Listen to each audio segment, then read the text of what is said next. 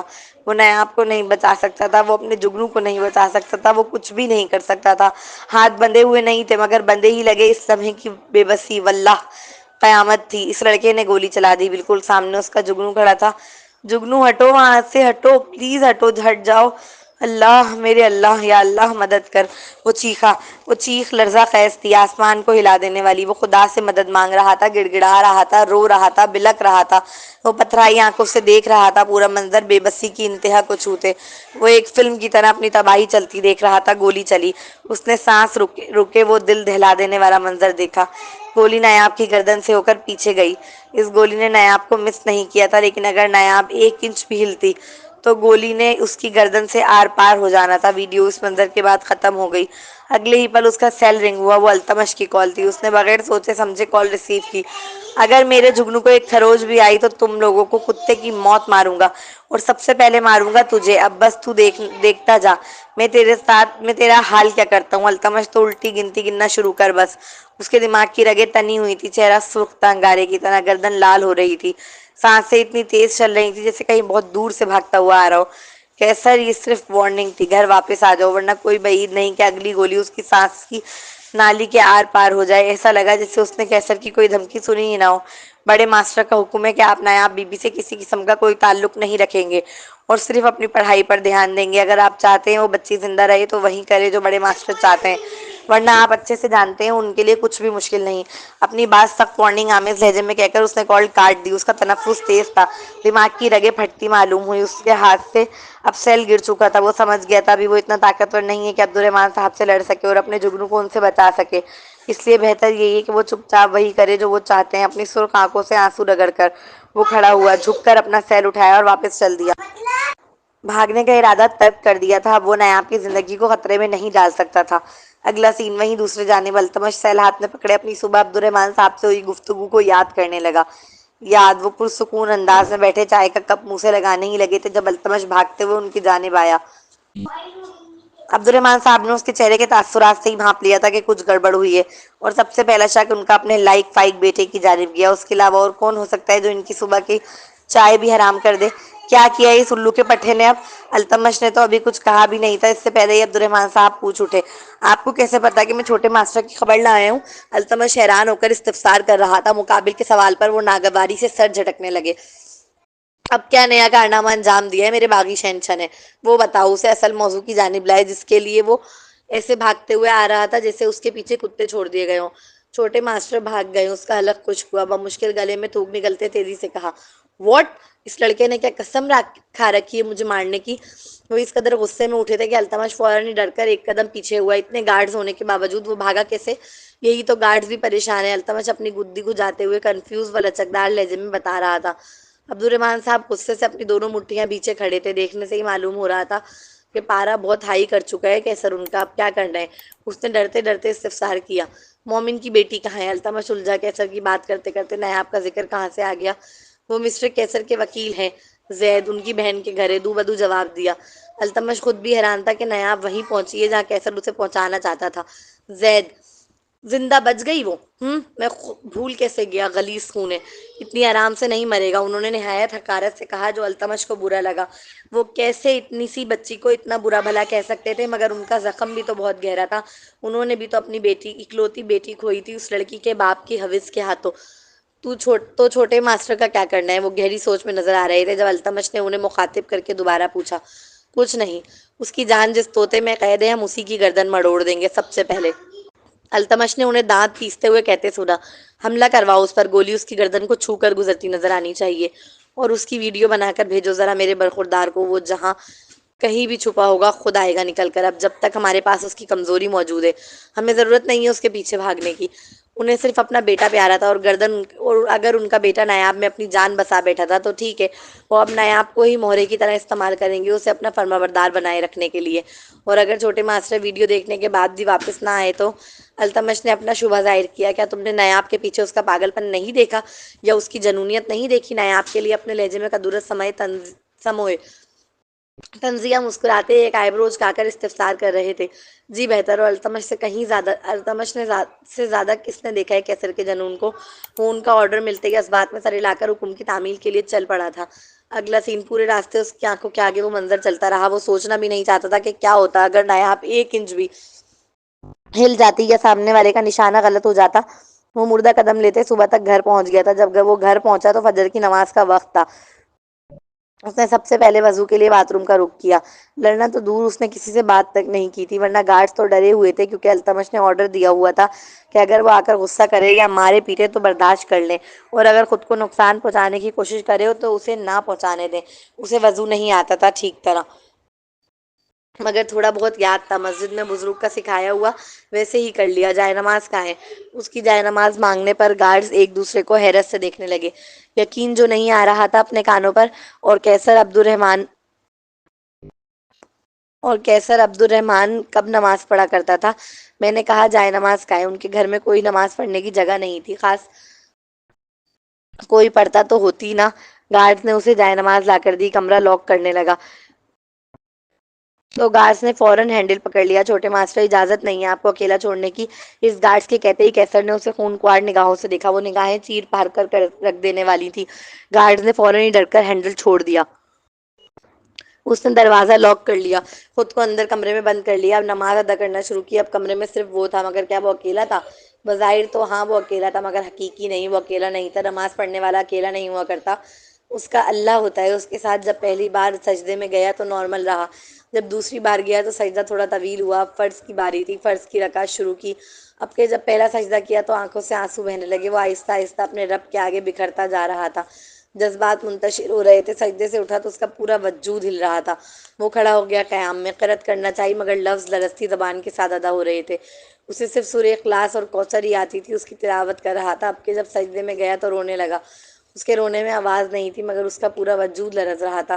کوئی پوچھے کیسر عبد الرحمن سے وہ کیا فیس کر کے آیا تھا کچھ گھنٹوں پہلے، وہ بتائے گا وہ اپنی اوقات دیکھ کر آیا تھا، دنیا میں اپنی بے بسی کا عالم دیکھ کر آیا تھا، اپنے غرور کو چور چور ہوتے دیکھ کر آیا تھا۔ وہ سجدے میں اتنی دیر تک روتا رہا کہ جب وہ اٹھا تو جائے نماز کا وہ حصہ گیلا ہو چکا تھا جہاں اس نے سجدہ کیا۔ میں بہت کمزور ہوں یا اللہ، میں نہیں کر سکتا اس کی حفاظت۔ آج اسے میرے سامنے نشانہ بنایا گیا اور میں کچھ بھی نہیں کر سکا، کچھ بھی نہیں سوائے رونے اور چیخنے کے۔ میں نے آج اپنی بے بسی کی انتہا کو دیکھا۔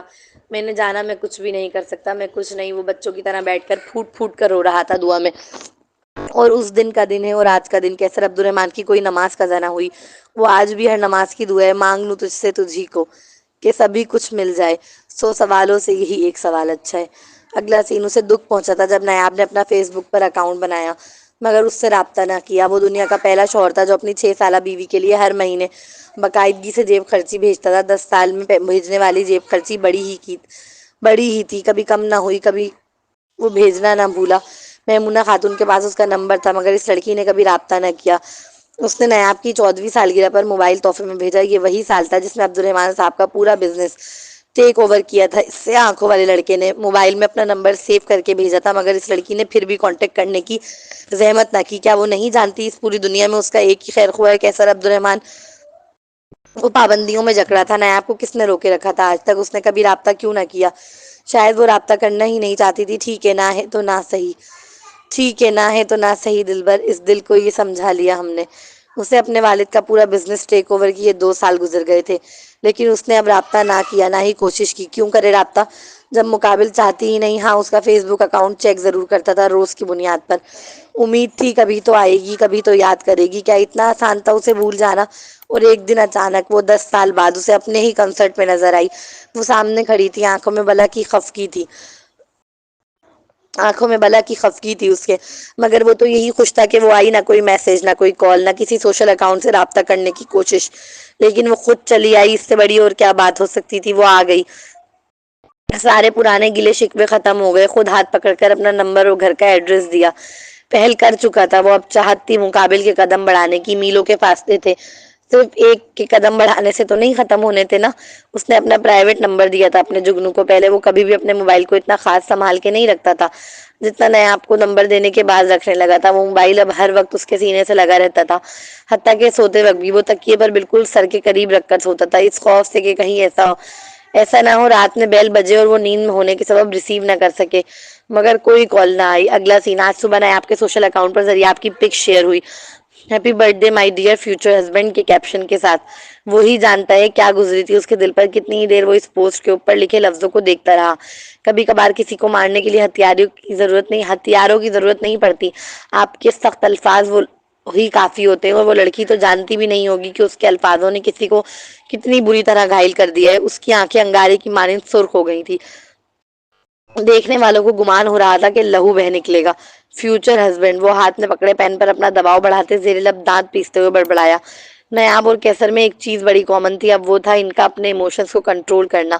نیاب اپنے ہائی آئی کیو لیول کے سبب اپنے ایموشنز کو کنٹرول کر سکتی تھی، مگر کیسر نے اپنے ایموشنز کو کنٹرول کرنا خود سیکھا تھا وقت کے ساتھ۔ وہ لڑکی تو جانتی بھی نہیں ہوگی کہ ذریعہ آپ کے ساتھ اس کی فیس بک اکاؤنٹ پر شیئر ہونے والی ہر تصویر دیکھتا تھا وہ۔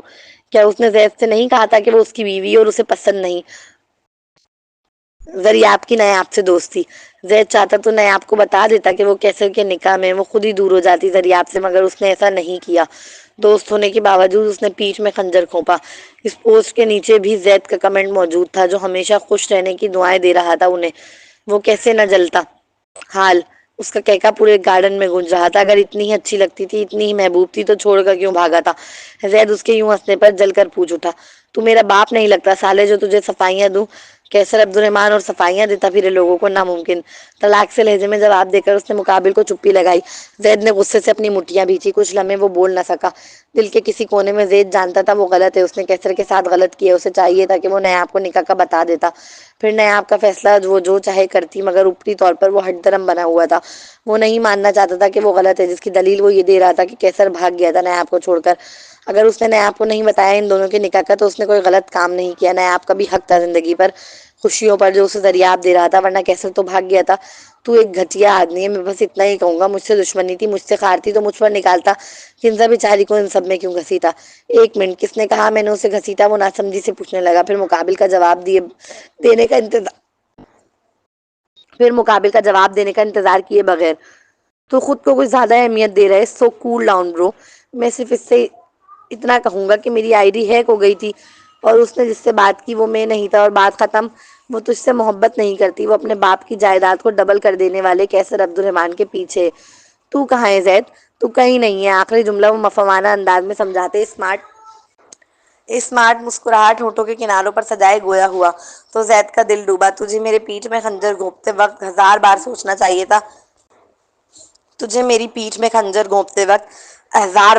چاہیے تھا، کیونکہ I am not sorry type بندہ، آئی ایم ڈسٹروائے ٹائپ مین برو۔